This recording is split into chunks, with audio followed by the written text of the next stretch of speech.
رب العالمين نحمده ونستعينه ونستغفره ونعوذ بالله من شرور أنفسنا وسيئات أعمالنا من يهده الله فلا مضل له ومن يضلله فلا هادي له أشهد أن لا إله إلا الله وحده لا شريك له وأشهد أن محمدا عبده ورسوله اللهم صل وسلم وبارك على نبينا محمد وعلى آله وأصحابه أجمعين ومن تبعهم بإحسان إلى يوم الدين وقال الله تعالى يا أيها الذين آمنوا اتقوا الله حق تقاته ولا تموتن إلا وأنتم مسلمون رب اشرح لي صدري ويسر لي أمري واحلل عقدة من لساني يفقهوا قولي اللهم لا سهل إلا ما جعلته سهلا وأنت تجعل الحزن إذا شئت سهلا ربي زدنا علما warzuqna fahman amma ba'd. Bapak dan Ibu serta jamaah sekalian, alhamdulillah puji dan syukur mari kita panjatkan kehadirat Allah Subhanahu wa taala atas limpahan nikmat yang Allah karuniakan kepada kita sehingga di kesempatan sore menjelang malam atau malam hari ini kita dipertemukan kembali dalam kajian rutin kita di setiap hari Rabu ba'da salat maghrib. Alhamdulillah kita semua dikaruniai kesehatan oleh Allah Subhanahu wa taala.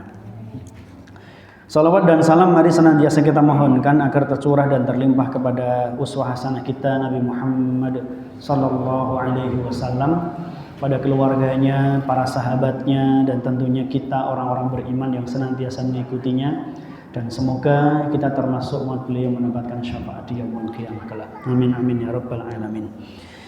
Jamaah rahimakumullah, sore ini saya diminta untuk mengisi ataupun menggantikan Ustaz Abdul Karim yang harus pergi ke luar kota mendadak ya, sehingga informasinya juga baru saya terima tadi sore.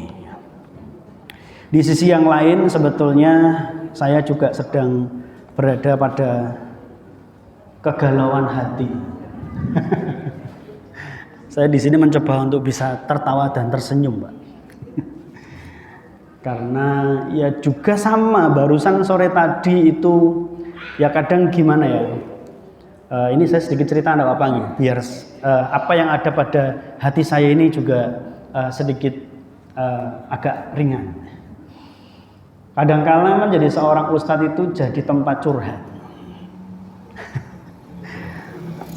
Dan ada kalanya yang curhat itu adalah seseorang yang berada pada kondisi di mana rumah tangganya itu sedang berada di ujung apa? Di ujung tanduk. Dan di ujung jalan. Dan tadi yang curhat ke saya itu biasa. Biasanya kalau yang curhat itu bapak-bapak atau ibu-ibu? Oh, bapak-bapak.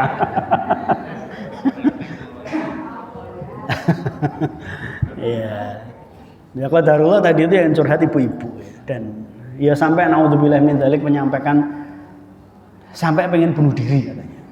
Kemudian dicegah sama orang tuanya. Naudzubillah min dzalik.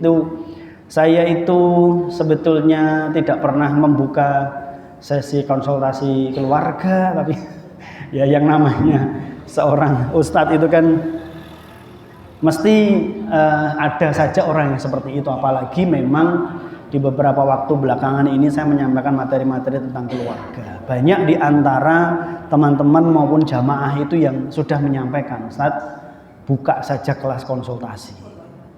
Karena permasalahan kaum muslimin terkait dengan masalah keluarga itu sangat-sangat banyak. Saya tahu permasalahan mereka itu sangat pelik, sangat mendalam, sangat banyak dan sangat kompleks. Dan itu mereka jumpai sehari 24 jam 7 hari seminggu. Betapa pikiran mereka itu kemudian menjadi sebuah pikiran yang kacau balau, yang rumit, sehingga tidak sedikit di antara mereka yang akhirnya kemudian punya niatan untuk bunuh diri. Ya. Maka saya sampaikan ke ibu tadi, Ibu, kalau jenengan sayang dengan anak panjenengan, anaknya 2, maka bunuh diri itu bukan sebuah solusi. Masalah itu tidak akan selesai dengan jenengan bunuh diri. Apalagi naudzubillah min dzalik ya. Kalau jenengan bunuh diri, coba jenengan bayangkan anak-anak panjenengan. Seumur hidup itu akan merasakan penyesalan, seumur hidup akan merasakan malu, saya bilang gitu. Seumur hidup mereka akan merasa bersalah, seumur hidup mereka akan merasa malu. Karena apa? Ibunya mati bunuh diri. Ya, pada salat isya nanti orang ini mau ketemu sama suaminya. Saya menyampaikan kalau mau datang sebaiknya dengan suami jenengan. Kalau datang sendiri saya malah tidak mau, kok malah jadi tambah masalah. Wah, dikirane kok ustadze malah melu-melu, dikirane ustadze malah meh ngerebut bojone wong liya gitu kan. Malah jadi masalah yang tambah pelik ya. Dan ketika suami dan istri itu datang bareng, kita itu jadi bisa mendengar sebuah penjelasan dari dua pihak. Karena seringkali saya bukan hanya sekedar permasalahan rumah tangga ya, kadang-kadang permasalahan organisasi, permasalahan dalam sebuah tim, dalam sebuah kelompok, komunitas, dakwah misalnya, itu seringkali mereka itu mendengar dari satu sisi, mendengar dari satu sudut pandang, tanpa kemudian mereka mendengar dari sudut pandang yang satunya. Sehingga informasinya tidak berimbang. Akibatnya adalah kemudian kita menetapkan sebuah keputusan atau kita menetapkan sebuah pijakan yang keliru, yang berat sebelah. Karena memang kita tidak mendengar dari dua sisi, tidak mendengar dari dua pihak ya. Maka Bapak Ibu serta saudaraku sekalian ya, ini juga sekaligus menjadi pelajaran. Saya sering menyampaikan ya bahwa orang-orang yang ada di sekeliling kita dengan berbagai macam permasalahan yang mereka alami itu adalah guru-guru kehidupan bagi kita. Orang lain mengalami permasalahan seperti itu, kita tangkap permasalahan itu dan kemudian kita dalami, kita ambil hikmahnya, kita ambil pelajarannya. Oh, hal semacam itu terjadi pada orang lain. Bisa jadi suatu saat, naudzubillah min dzalik, hal semacam itu juga terjadi pada kita. Maka kita harus pandai-pandai mengambil hikmah, pandai-pandai mengambil pelajaran. Cuman permasalahannya adalah begini. Agama kita ini adalah agama praktek, bukan agama teori. Ya, agama kita itu bukan agama teori. Agama kita ini adalah agama praktek. Yang mana ketika kita dihadapkan pada sebuah masalah, tentunya kalau ditanya kudune piye, dia tahu bisa menjawab itu, tapi untuk mempraktekkan belum tentu dia bisa. Contoh, ketika misalnya ada sebuah permasalahan, seorang istri mengetahui suaminya berbuat serong dengan perempuan lain. Itu kan sebetulnya suaminya tahu kalau yang dia lakukan itu salah. Teorinya dia tahu, tapi prakteknya kan tidak tahu. Ya begitu pula sebaliknya. Dalam kehidupan sehari-hari pun juga demikian. Kalau kita bertanya pada seorang muslim yang tidak sholat 5 waktu, kita tanya, sholat 5 waktu itu hukumnya apa? Wajib, dia tahu. Teorinya tahu kalau itu wajib, tapi tidak dikerjakan. Jadi secara teori, ketika ditanya, sholat wajib ada berapa? Misalkan dikasih soal tertulis ya, ada 5, sebutkan subuh, zuhur, asar, maghrib, isya. Jumlah rakaatnya ada berapa? Subuh 2 rakaat, zuhur 4 rakaat, asar 4 rakaat dan seterusnya. Mereka bisa menulis itu, mereka bisa. Tapi untuk prakteknya yang tidak bisa. Dalam kehidupan rumah tangga, dalam kehidupan bertetangga, dalam kehidupan bermasyarakat, dalam kehidupan di sekitar kita, kita juga mengalami hal yang semacam itu. Kalau menemui permasalahan seperti ini, apa yang harus dilakukan? Sabar, kuwi teori nih. Tapi prakteknya apakah kita bisa? Teorinya kita bisa, tapi prakteknya memang susah. Cuman ya memang begitulah. Agama ini adalah agama praktek, bukan agama teori. Kayak di misalnya dulu pas sekolah kita ketemu dengan pelajaran PMP atau PPKN. Itu kan zaman dulu PMP atau PPKN itu gampang atau susah? Gampang atau susah, Pak? Ya beberapa orang mengatakan gampang. Pokoknya jawabannya yang paling apik dewe. Misalkan pilihan ganda yang paling apik dewe itu mesti bener. Tapi pada saat penerapannya besok ketika sudah dewasa, sudah bekerja di sebuah instansi, ketemu dengan permasalahan seperti itu, apakah dia bisa menjalankan apa yang ada di teori yang dulu pernah dia pilih pada saat di bangku sekolah. Misalnya permasalahan suap. Dulu ketika di bangku sekolah, ketika ada orang memberikan amplop karena itu adalah sebuah pelicin dari sebuah proyek dan lain sebagainya, bagaimana menurut pendapat kamu? Bagaimana menurut pendapat Anda misalnya? Kita jawab, itu adalah praktek suap yang dilarang. Mungkin kita hafal KUHP nomor sekian, sanksinya diancam dengan pidana sekian, mungkin kita hafal. Pada saat teorinya dia tahu. Tapi prakteknya duit ki legi.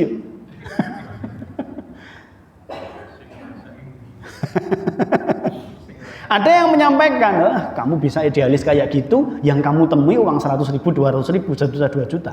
Nah, yang ditemui puluhan miliar. Siapa yang tidak tergoda? Ya.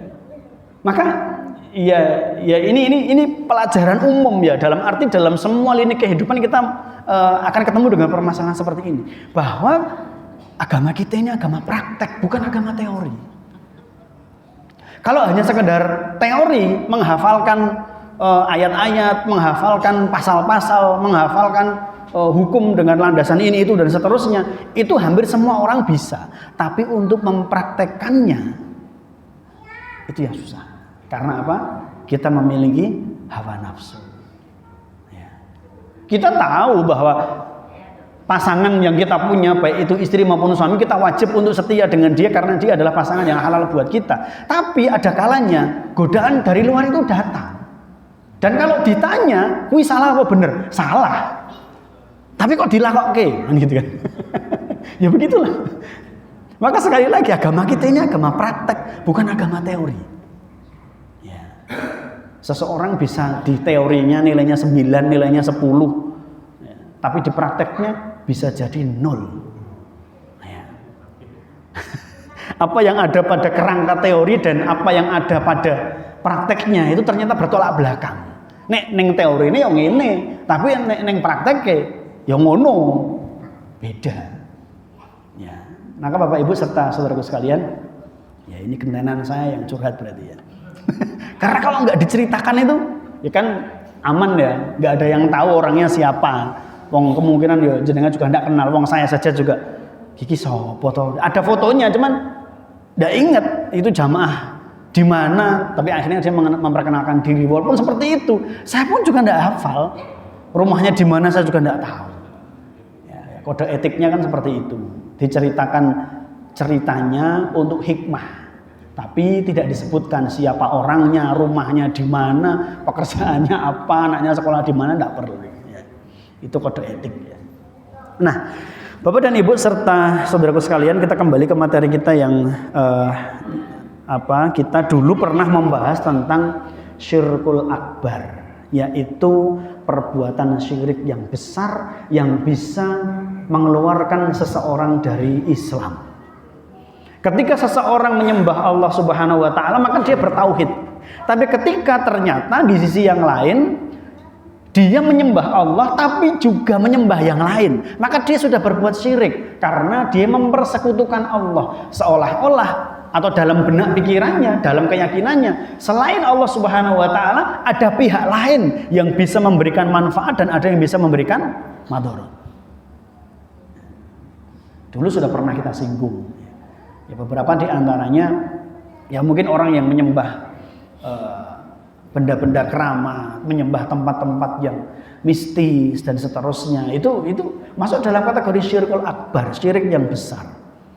Atau bahkan seseorang yang sama sekali tidak menyembah Allah tapi mereka menyembah itu, nah itu juga masuk dalam kategori syirik. Maka harus kita bedakan, yang namanya syirik itu bisa jadi seseorang itu menyembah keris, menyembah tombak, menyembah benda-benda pusaka, menyembah tempat yang keramat, menyembah makhluk yang keramat, dan memang tidak menyembah kepada Allah. Tapi di sisi yang lain ada kalanya orang yang dia itu mengaku dirinya muslim, ya sholat 5 waktu, tapi dia tidak tahu kalau yang dia lakukan itu adalah perbuatan syirik. Dulu pernah ada yang cerita ke saya, salah satu teman di Weleri dekat Sendang Si Kucing. Bapak Ibu tahu Sendang Si Kucing itu tempat yang mata pencahariannya apa kan tahu ya? Nelayan. Dan ternyata zaman ya mungkin sekitar tahun 2004-2005. Zaman dulu itu di tengah zaman yang sekarang sudah modern dan boleh dibilang yang namanya weleri itu ya enggak primitif amat lah. Ternyata mereka itu masih menyembelih sapi, mereka masih menyembelih kerbau dan kepalanya itu dilarung ke laut. Tujuannya apa? Biar nelayan-nelayan yang melaut itu selamat kalau nanti mereka melaut, dan kalau mereka pulang membawa ikan dalam jumlah yang banyak. Tujuannya itu. Loh lah, terus kepalanya itu ditujukan kepada siapa? Pada siapa, Pak? Sing bau reksa. Ya entah sing bau reksa, entah mereka menyampaikan namanya Jagal Abilowo atau entah siapa, enggak tahu. Karena keyakinannya kalau kita tidak menyembelih sapi atau kita tidak menyembelih kerbau dan kemudian kepalanya kita larung ke laut, maka nanti akan ada musibah, nanti akan ada bala. Ini sebuah keyakinan yang syirik. Dan parahnya lagi, teman itu cerita ke saya, yang mengeksekusi atau yang menyembelih sapi atau kerbaunya itu adalah imam masjid yang ada di situ. Nah, teman-teman bertanya, lagi berarti imamnya masih syirik tuh.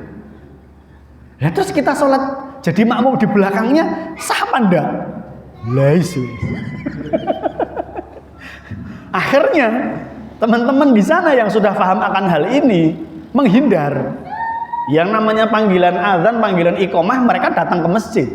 Mereka tahu akan perintah Rasulullah untuk laki-laki sholat berjamaah di masjid. Tapi nanti mereka ya agak menunda-nunda waktu, wudune rada suwi, ke kamar mandi agak lama sambil melihat imamnya sopo ki. Kalau imamnya ada yang menyembelih sapi ataupun kerbau itu, mereka tidak jadi sholat. Dinten diwae sampai rampung, nanti kita sholat jamaah sendiri. Tapi kalau ternyata imamnya bukan beliau, ya kita makmum di belakangnya. Kenapa? Karena perbuatan syirik yang dia lakukan itu sudah terang-terangan dan masyarakat sudah tahu. Dan mohon maaf, itu tadi kan 2004-2005 ya. Kemudian setelah itu malah justru terjadi tsunami. Alhamdulillah weleri nggak kena. Teman kita bilang seperti itu. Ternyata bukan 2004-2005, baru 2021 kemarin di Semarang, bahkan di kota Semarang. Memang agak pojok ya Semarangnya. Nah ini tidak perlu saya sebutkan ya, karena Semarang. Di situ ada sendang. Dan sudah menjadi adat kebiasaan turun-temurun sejak mungkin puluhan atau bahkan ratusan tahun yang lalu. Di setiap waktu-waktu tertentu, khususnya adalah di malam satu syuro, itu nyembelih ayam cemani. Dan setiap satu RT wajib urunan untuk membeli ayam cemani. Satu RT satu ayam. Nah yang cerita ke saya adalah Pak RT-nya yang ikut ngaji. Saya ini galau. Lah terus piye? Aku RT. Kon iuran kaya ngono. Saya tahu itu syirik. Terus gimana? Saya ndak urunan nanti RT saya akan dicing atau dikucilkan ada sanksi sosial semacam itu. Nanti pengurusan surat-surat warga saya ke RW jadi susah karena memang itu diakomodir oleh RW. Dan bahkan sampai ke kelurahan. Nah, kayak gitu gimana? Saya ikut ya berarti ikut membantu dalam perbuatan syirik, tapi kalau tidak ikut, nanti warga saya ngurus-ngurus surat jadi susah. Nah, ini kan jadi masalah kalau semacam ini. Ya memang kita hidup di tengah masyarakat yang ya qadarullahnya itu mereka muslim gitu loh. Tapi ternyata mereka tidak paham kalau itu perbuatan syirik. Nah ini jamaah rahimakumullah adalah beberapa contoh. Kemarin sudah kita bahas, ini hanya sekedar sebagai sebuah tambahan saja. Kemarin sudah kita bahas tentang syirik akbar. Dan di kesempatan kali ini sedikit ingin kita singgung ya, nanti sampai isya saja, tentang syirikul asghar, syirik kecil.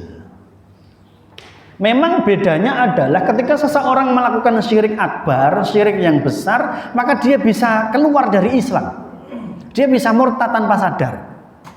Ya. Tapi kalau syirkul asghar, syirik yang kecil, syirik yang ringan, orang yang melakukannya tidak sampai murtad, orang yang melakukannya tidak sampai batal syahadatnya. Hanya saja amalan yang dia lakukan itu batal atau pahalanya tidak sampai, atau pahalanya atau amalannya tidak diterima oleh Allah Subhanahu wa taala. Contohnya apa? Contohnya adalah orang beramal, orang melakukan sebuah ibadah dalam rangka untuk sum'ah, dalam rangka untuk riya. Ingin dilihat orang, ingin disebut-sebut namanya oleh orang lain. Dia pamer. Dan ini juga merupakan sebuah permasalahan yang oleh Rasulullah SAW dikatakan sebagai suatu hal yang sangat dikhawatirkan oleh Rasulullah SAW menimpa para sahabatnya dan umat-umat setelahnya. Karena memang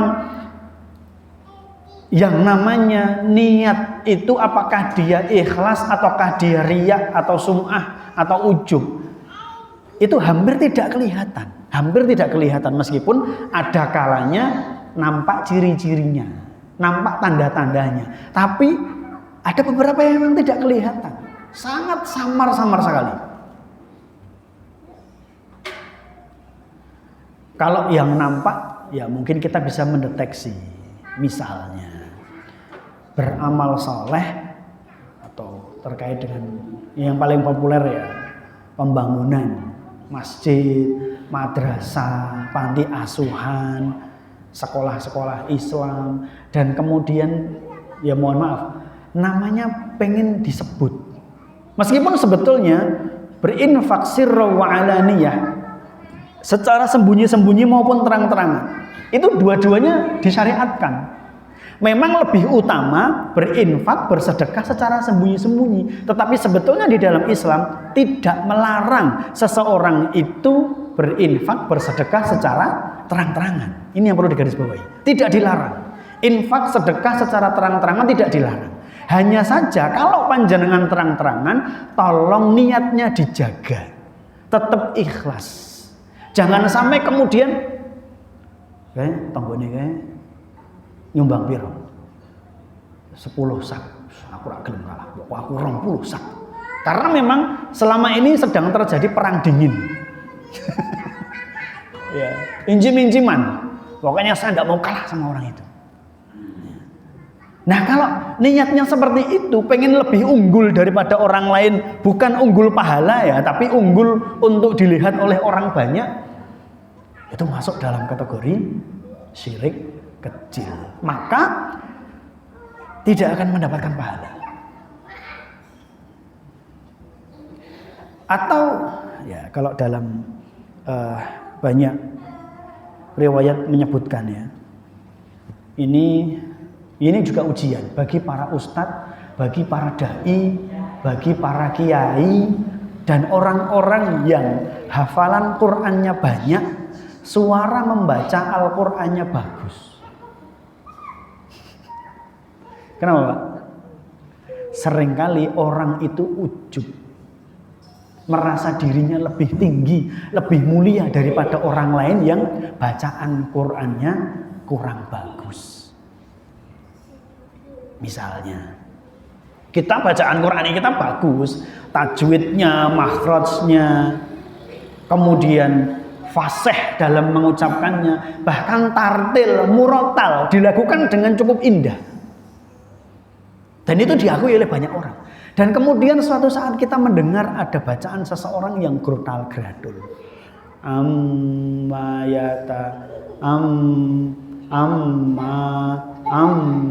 yatasaaluna. Terus kita kemudian mengucapkan, ngono ora iso. Anakku sing kelas 2 SD lho wis pinter maca. Itu naudzubillah min dzalik. Itu ujian bagi orang-orang yang punya kelebihan.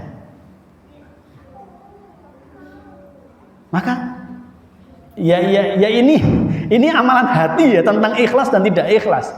Maka Rasulullah Shallallahu Alaihi Wasallam itu sebetulnya menyampaikan kepada para sahabat kalau mengimami sholat itu jangan terlalu panjang. Ya meskipun ya gimana ya, ya ada tolak ukurnya ya, paling panjang itu kira-kira untuk satu rakaat itu adalah seperti Quran surat Al-A'la, Sabbihisma rabbikal a'la sampai selesai. Ukurannya itu. Rasulullah dalam sebuah hadis pernah menyampaikan seperti itu. Jadi Al-A'la dibaca dari awal sampai akhir oleh Rasulullah, dikatakan itu batas maksimal untuk sholat 5 waktu loh.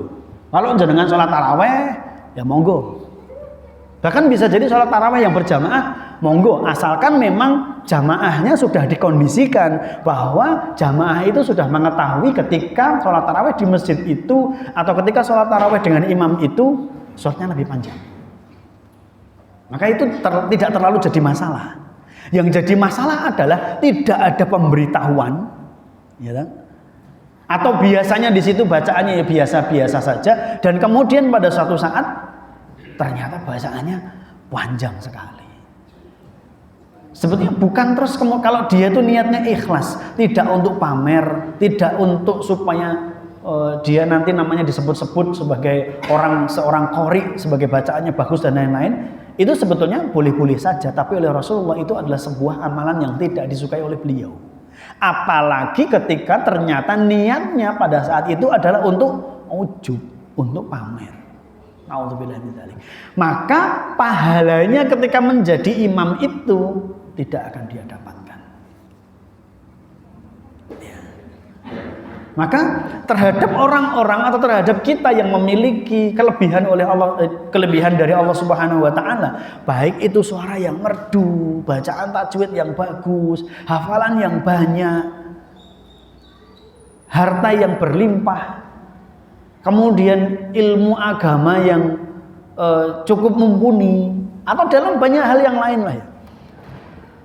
Tolong jangan sampai kita terjebak pada syirkul asghar. Khawatirnya ibadah kita itu tidak diterima oleh Allah. Seringkali memang yang nampak adalah terkait dengan permasalahan harta, donasi, entah itu infak, sedekah, atau mohon maaf, kurban. Ya, keluarga A memang dari beberapa tahun yang lalu itu ada perang dingin dengan keluarga B. Maka pokoknya piye carane korbannya kita jangan sampai kalah dengan rival kita. Nah kan jadi masalah kayak gitu. Berarti korbannya bukan karena Allah. Jangankan ya mohon maaf, jangankan saya mengatakan hanya ya, meskipun ini sebuah amalan yang besar ya.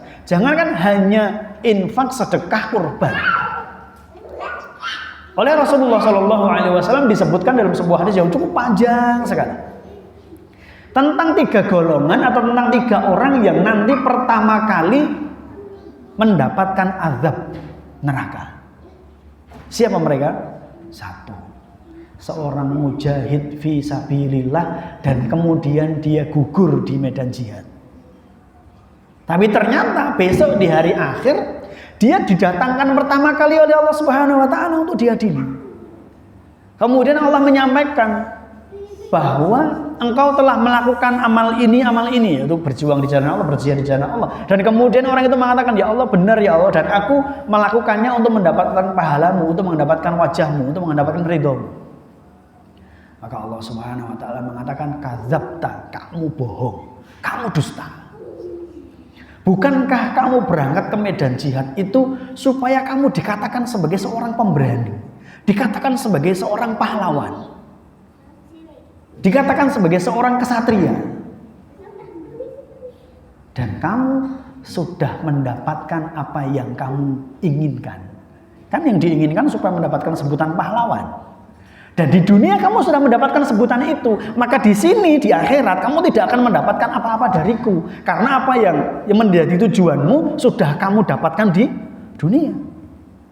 Maka oleh Allah Subhanahu wa taala malaikat diperintahkan untuk menyeret orang itu dalam keadaan tertelungkup, dalam keadaan mengkurap, diseret kakinya dan wajahnya itu wajahnya itu bahasa Jawa ini gesut di tanah.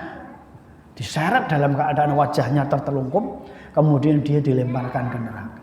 Itu salah satu amal ibadah tertinggi, membela agama Allah di medan jihad.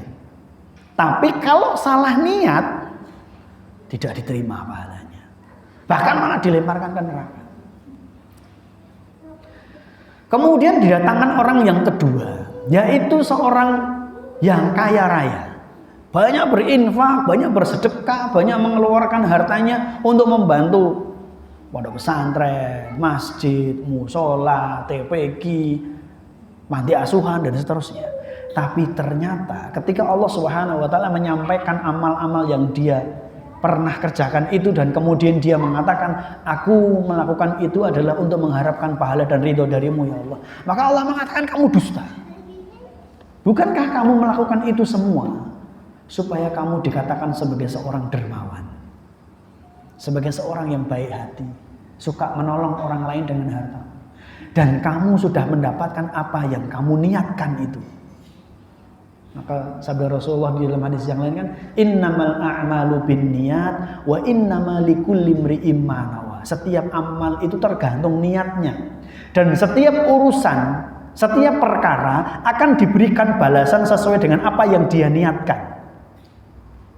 Kalau bersedekahnya itu niatnya untuk supaya dikatakan sebagai seorang dermawan, ya dia akan mendapatkan apa yang dia niatkan itu. Dapat gelar, dapat label dermawan. Tapi di akhirat dia tidak mendapatkan apa-apa. Dan justru sama dengan nasibnya orang yang pertama tadi. Diseret oleh malaikat dalam keadaan tertelungkup dan kemudian dilemparkan ke neraka. Nauzubillahi min dzalik. Ini juga merupakan sebuah amal yang tinggi. Seorang aghnia, salah satu pilar dalam perjuangan Islam. Pilar yang pertama, seorang mujahid itu pilar yang pertama. Tokoh andalan dalam perjuangan Islam. Tokoh andalan yang kedua siapa? Aghnia, orang yang membiayai perjuangan Islam. Kalau zaman dulu ada Abdurrahman bin Auf, ada Utsman bin Affan, ada Sa'ad bin Abi Waqqas dan beberapa sahabat-sahabat yang lain yang miliarder dan triliuner.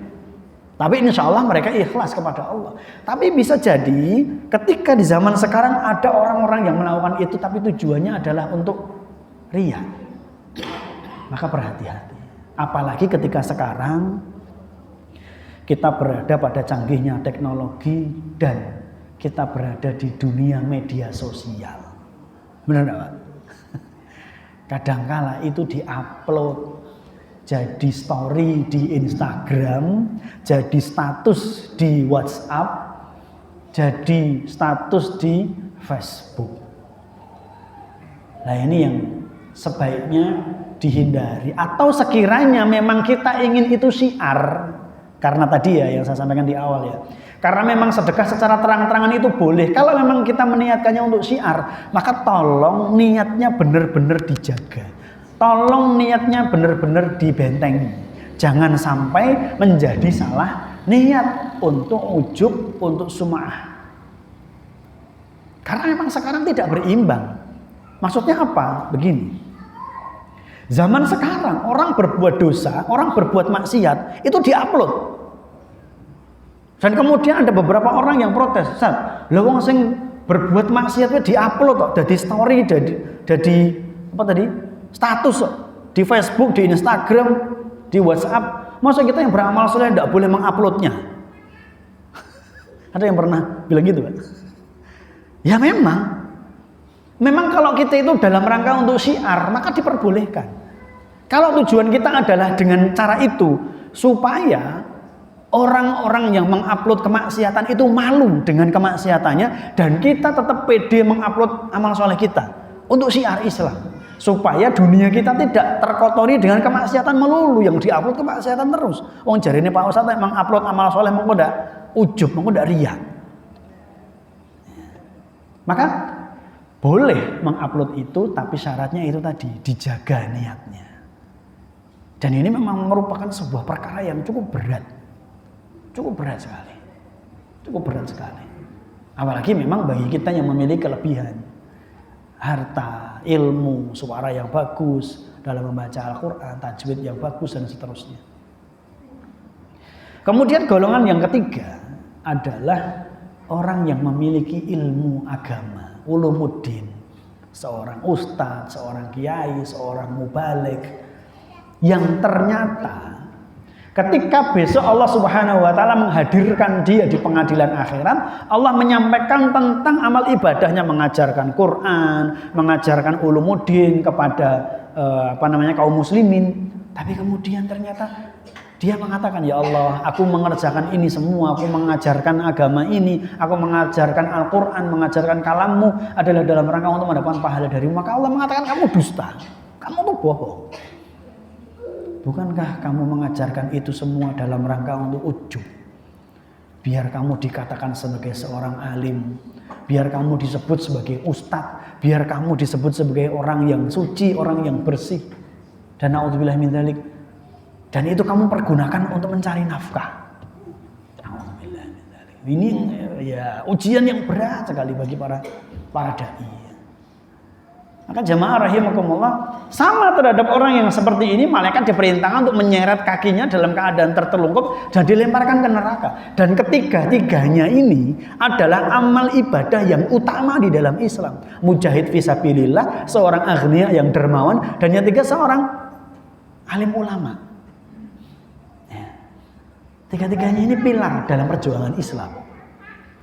Tapi setinggi apapun, sebagus apapun, sehebat apapun amal ibadahnya, kalau tidak diniatkan untuk mengharapkan ridho dan pahala dari Allah Subhanahu wa taala, niatnya adalah untuk mendapatkan pujian dari orang lain, untuk mendapatkan label-label yang bagus dari orang lain itu, maka sia-sia.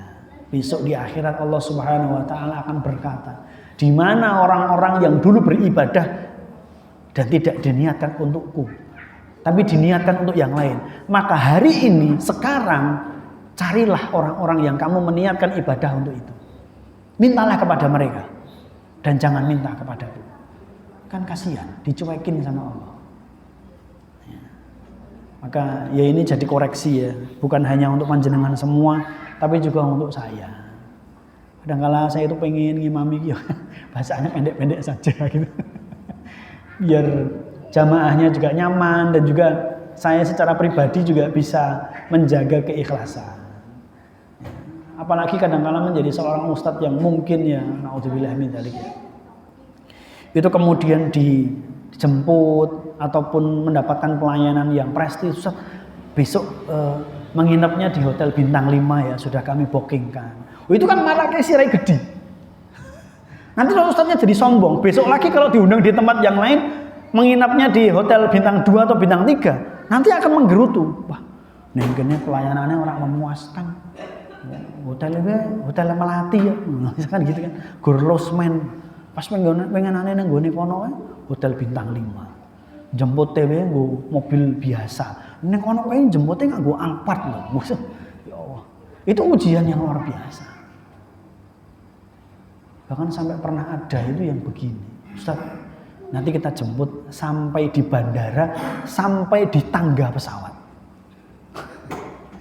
Dan itu ada yang bisa, ada yang bisa.